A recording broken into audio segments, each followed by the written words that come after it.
చూస్తా చూస్తా కన్ను మూసుకుని కన్ను తెరిచేసరికి దాదాపుగా 2 సంవత్సరాలు కన్ను మూసుకుంటూ అయిపోయేట్టుగా అయిపోయింది. మొత్తానికి 5 బడ్జెట్లు ప్రవేశపెట్టే అవకాశం రాష్ట్ర ప్రభుత్వానికి ఉంటుంది.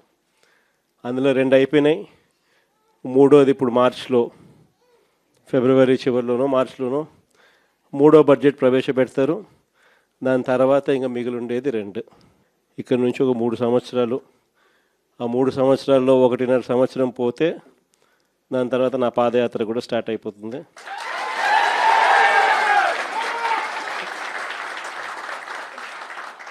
దాని తర్వాత మరో 1.5 సంవత్సరం నేను కూడా ప్రజలతోనే రోడ్ల మీదే ప్రజల్లోనే మమేకమవుతూ ఆ ప్రయాణం కొనసాగుతుంది. ఇది మరీ ముఖ్యంగా ఎందుకు చెప్పాల్సి వస్తూ ఉంది అంటే, ఈరోజు పరిపాలన చాలా అంటే చాలా అన్యాయంగా జరుగుతూ ఉంది. రెడ్ బుక్ రాజ్యాంగంతో ఎక్కడా కూడా ఎవరినైనా కూడా ఏమంటే అది నేను చేసేయచ్చు అని ఖండకావరంతో ఈరోజు పరిపాలన సాగిస్తూ ఉన్నారు. పాలనంతా కూడా అబద్ధాలు, మోసాలు. ఆ అబద్ధాలు ఆడుతున్నావయ్యా, మోసం ఎందుకు చేస్తున్నావయ్యా అని చెప్పి గట్టిగా నిలదీస్తే రివర్స్ ఉల్టా కేసులు పెడతా ఉన్నారు. పోలీసులను పంపిస్తూ ఉన్నారు. పోలీసు వ్యవస్థ ఎప్పుడు చూడని విధంగా దుర్వినియోగం అయిపోయిన పరిస్థితులు మొట్టమొదటిసారిగా చూస్తూ ఉన్నాం. ఇవన్నీ కూడా ఈరోజు మనకు కనిపిస్తూ ఉన్నాయి. మరోవైపున పాలన ఎలా సాగుతూ ఉందని ఒకసారి చూస్తే, పాలనలో ప్రతి ఇంట్లో కూడా ఈరోజు చర్చనీయాంశంగానే ఉంది. ప్రతి ఇంట్లో కూడా ఈరోజు చర్చ జరుగుతూ ఉంది. జగన్ ఉన్నప్పుడే బాగుండేది, కనీసం ఆయన ప్రతి నెల ఏదో బటన్ నొక్కుతూ ఉన్నాడు,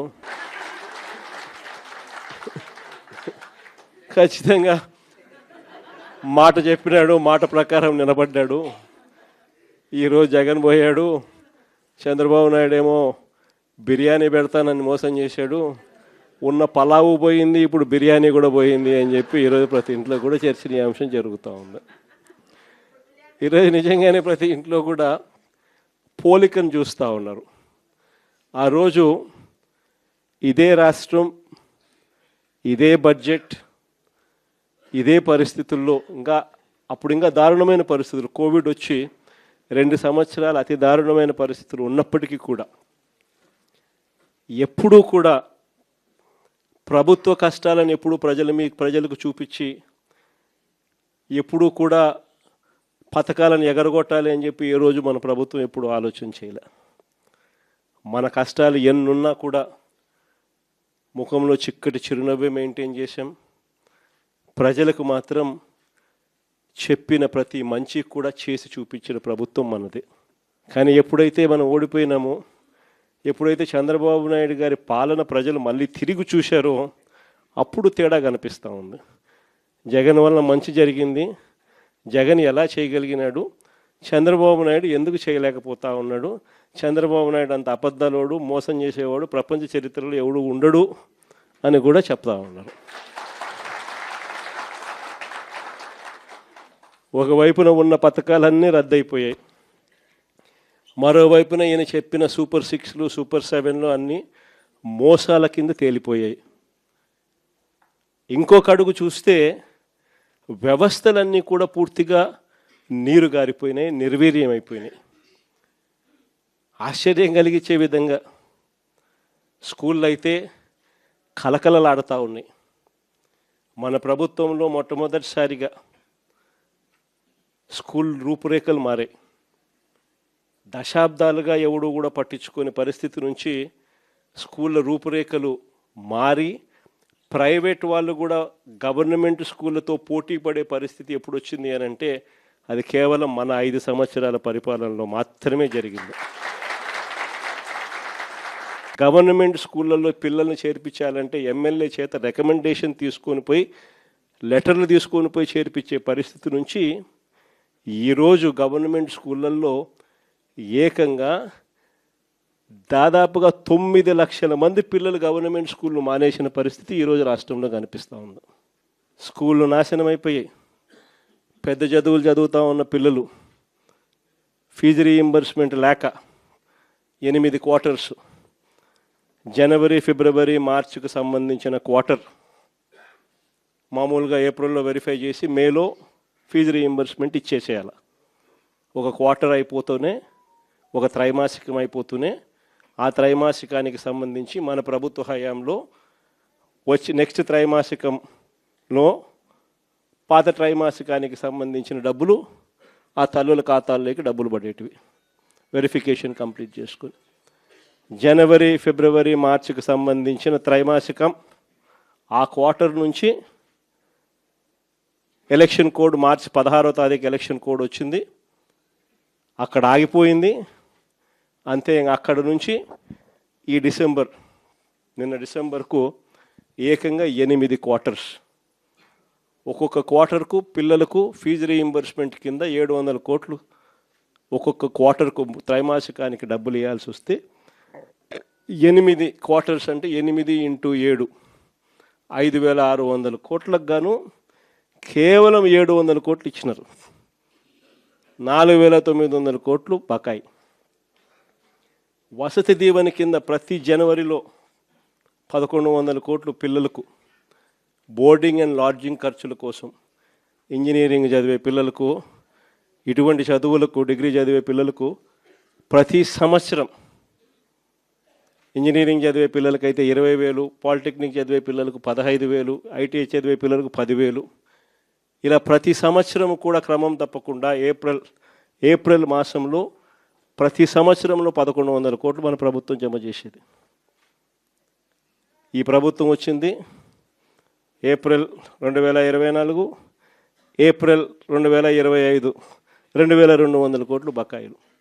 ఈరోజు పిల్లలు చదువులు మానేసి ఫీజులు కట్టలేక పిల్లలు చదువులు మానేస్తూ ఉన్న పరిస్థితులు, తల్లిదండ్రులు ఇబ్బందులు పడుతూ ఉన్న పరిస్థితులు. చదువుల రంగం పూర్తిగా నాశనం అయిపోయి ఆంధ్ర రాష్ట్రంలో చదవాలి అని అంటే అప్పుల పాలయ్యే పరిస్థితిలోకి ఈరోజు రాష్ట్రంలో మన పిల్లలు కనపడతా ఉన్నారు. వైద్య రంగం గురించి నేను చెప్పాల్సిన పనిలా, ఆరోగ్యశ్రీ అనేది తెరమరుగైపోయింది.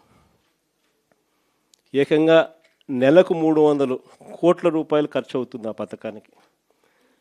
ప్రతి పేదవాడికి, ప్రతి మధ్యతరగతి వారికి ఏకంగా 25 లక్షల దాకా ఉచితంగా పేదవాడికి వైద్యం అందించే పరిస్థితి మన ప్రభుత్వం. 3,300 ప్రొసీజర్లకు విస్తరించి 25 లక్షల దాకా ఉచితంగా పేదవాడికి వైద్యం అందిస్తూ, పేద మధ్యతరగతి వారికి వైద్యం అందిస్తూ మన ప్రభుత్వ హయాంలో ఆరోగ్యశ్రీని నాన్న ఈ లెవెల్లోకి తీసుకొస్తే మనం ఈ లెవెల్లోకి తీసుకుని పోయి నడిపించినాం.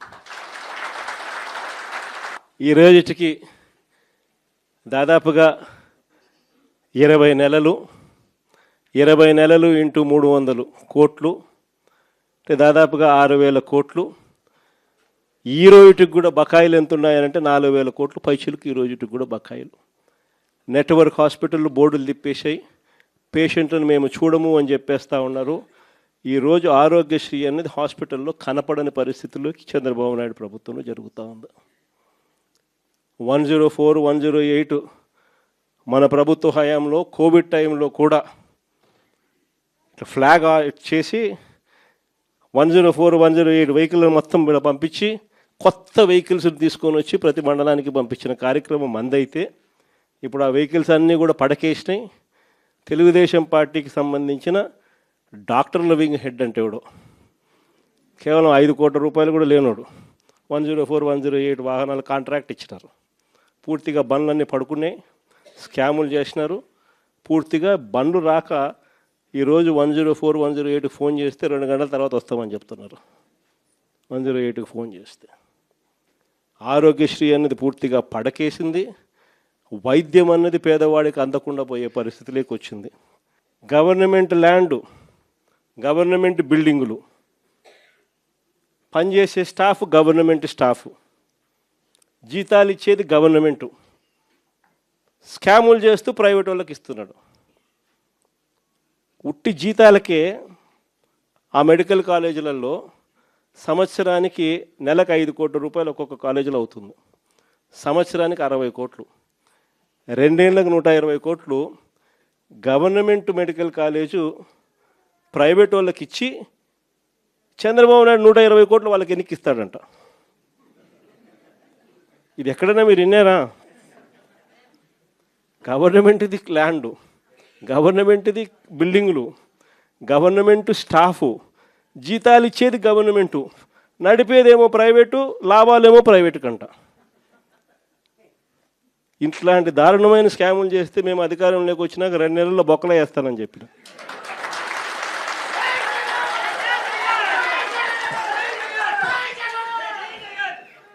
మనం ఎప్పుడైతే ఆ మాట చెప్పినామో అప్పుడు ఒక్కడు కూడా ఆ స్కాములు లేక మేము రాము, మాకు చంద్రబాబు నాయుడు ఈ కాలేజీలు వద్దు అని ఏకంగా చంద్రబాబు నాయుడుకి చెప్తా ఉన్న పరిస్థితులు మొట్టమొదటిసారిగా కనిపిస్తూ ఉన్నాయి. ఇంకా వ్యవసాయం గురించి నేను చెప్పాల్సిన పనిలా, ఏ పంటకు గిట్టుబాటు ధరలు రావడంలా, ఎక్కడ చూసినా దళారీ వ్యవస్థ, చివరికి ఎరువులు కూడా బ్లాక్లో కొనుక్కోవాల్సిన పరిస్థితులకి మొట్టమొదటిసారిగా రాష్ట్రంలో చూస్తూ ఉన్నాం. మన ప్రభుత్వ హయాంలో ఉన్న ఆర్బీకేలు ఈ పొద్దు తెరమరుగైనాయి. మన ప్రభుత్వం హయాంలో ఉన్న ఈ క్రాప్ వ్యవస్థ ఈరోజు నీరు గారిపోయింది. మన ప్రభుత్వ హయాంలో ఉచిత పంటల బీమా ఈరోజు కనపడకుండా పోయింది. మన ప్రభుత్వ హయాంలో ఉన్న సీజన్ ముగిసేలోగానే సీజన్లో జరిగిన నష్టాన్ని మళ్ళీ తిరిగి రైతులకు ఇస్తున్న ఇన్పుట్ సబ్సిడీ ఈరోజు కనపడకుండా తెరమరుగైపోయింది. చివరికి రైతులకు ఈయన ఇస్తానన్న అన్నదాత సుఖీభవ అని చెప్పి ఈయన ఇస్తానన్న కూడా మోసంగా తెగిపోయింది. సంవత్సరానికి 20,000, 2 ఏళ్ళకు కలిపి 40,000, ఇచ్చింది 10,000, 30,000 ఎగనామం. రైతుల పరిస్థితి ఈరోజు ఎందుకురా నాయనా చంద్రబాబుని తెచ్చుకున్నాము అనే పరిస్థితిలో ఈరోజు రైతులు బాధపడతా ఉన్నారు. మీరే చూడండి, వ్యవసాయం, చదువులు, విద్య, వైద్యం, ఈ 3 ఏ ప్రభుత్వమైనా కూడా తమ బాధ్యతగా నడిపే వ్యవస్థలు. 3 వ్యవస్థలు పూర్తిగా కుప్పకూలిపోయినాయి. 4వ వ్యవస్థ లా అండ్ ఆర్డర్. ఈరోజు రెడ్ బుక్ రాజ్యాంగంతో 4వ వ్యవస్థ పూర్తిగా దిగజారిపోయిన పరిస్థితుల్లోకి ఈరోజు కనిపిస్తూ ఉంది. మరి ప్రభుత్వంలో ఈయన ఉండేది ఎందుకు ఈయన ముఖ్యమంత్రిగా పరిపాలన చేస్తూ ఉన్నాడు? అందరికీ అన్ని ప్రైవేట్ ప్రైవేట్ ప్రైవేట్ ప్రైవేట్ అనేసరికి ఆ ముఖ్యమంత్రి కుర్చీ కూడా ప్రైవేట్కి ఇచ్చేయచ్చు కదా. ఎందుకు అన్ని ప్రైవేట్ ప్రైవేట్ ప్రైవేట్ అనేటట్టుగా అయితే ఈయనకి ఎందుకు ఓటు వేయాలా? ఈయన ఏం చేయడానికి అని చెప్పి అక్కడ ఉన్నాడు. ఇలాంటి పరిస్థితుల్లో ఎవరైనా ప్రజలు ప్రశ్నిస్తే చంద్రబాబు నాయుడు గారికి అసహనం, వాళ్ళ మీద కేసులు పెట్టడము, వాళ్ళ మీద తనకున్న కోపాన్ని చూపించడము, ఇవన్నీ కూడా జరుగుతూ ఉన్నాయి. ఇలాంటి పరిస్థితుల మధ్య నిజంగా వైఎస్ఆర్ కాంగ్రెస్ పార్టీ ప్రజలకు తోడుగా నిలబడే కార్యక్రమం చేస్తూ ఉంది. ప్రజలకు ఏ కష్టం వచ్చినా, అక్క చెల్లెమ్మలకు ఏ కష్టం వచ్చినా, రైతన్నలకు ఏ కష్టం వచ్చినా, పిల్లలకి ఏ కష్టం వచ్చినా కూడా వాళ్ళందరి తరపున జెండా పట్టుకొని పోరాటం చేస్తూ ఉన్న పార్టీ ఒక్క వైఎస్ఆర్ కాంగ్రెస్ పార్టీ మాత్రమే. మిమ్మల్ని అందరినీ కూడా ప్రోత్సహిస్తూ జేపీకి కూడా మీ అందరి సహాయ సహకారాలు కావాలి. అందుకనే జేపీని కూడా తీసుకొని వచ్చి బాధ్యతలు అప్పచెప్పినాం. జేపీకి కూడా